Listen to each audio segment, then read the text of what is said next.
लुटपुट गया लुटपुट गया मैं तो गया।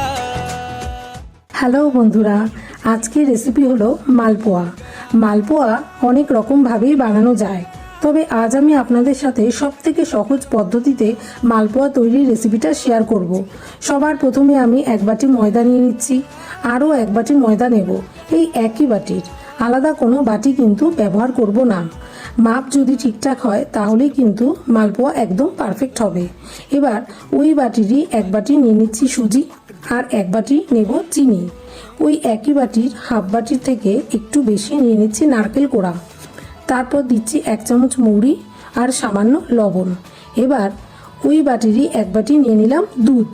দুধটা আমার জাল দেওয়াই ছিল, কাঁচা দুধ এখানে ব্যবহার করা যাবে না, আর রুম টেম্পারেচারে রাখা দুধটাই আমি এখানে দিচ্ছি। আরও এক বাটি দুধ নিয়ে নিলাম। এবার এই ব্যাটারটাকে ভালো করে ফেটিয়ে নিতে হবে। ব্যাটারটা এখনও খুব ঘন আছে, তাই আমি এর মধ্যে আরেক বাটি দুধ দিয়ে ব্যাটারটাকে ভালো করে ফেটিয়ে নিচ্ছি। আমি মোট 3 বাটি দুধ নিয়ে নিলাম এই মালপোয়ার ব্যাটারটা তৈরি করার জন্য। ব্যাটারটা আমার তৈরি হয়ে গেছে। এবার এটাকে 20 মিনিটের জন্য ঢাকা দিয়ে রেখে দেবো।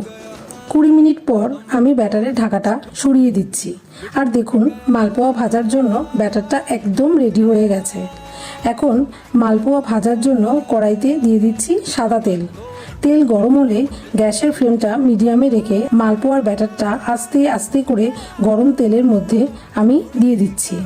এবার উল্টে পাল্টে মালপোয়ার দুটো সাইড ভালো করে ভেজে নিচ্ছি। মালপোয়াটা আমার ভাজা হয়ে গেছে। এখন এটাকে আমি একটা প্লেটে তুলে নিচ্ছি, আর এই একই রকমভাবে বাকি মালপোয়াগুলোও ভেজে নিয়েছি। আর এইভাবেই খুব সহজেই চিনির রসে ডোবানোর ঝামেলা ছাড়াই আমার টেস্টি মালপোয়া তৈরি হয়ে গেছে। लुटपुट गया लुटपुट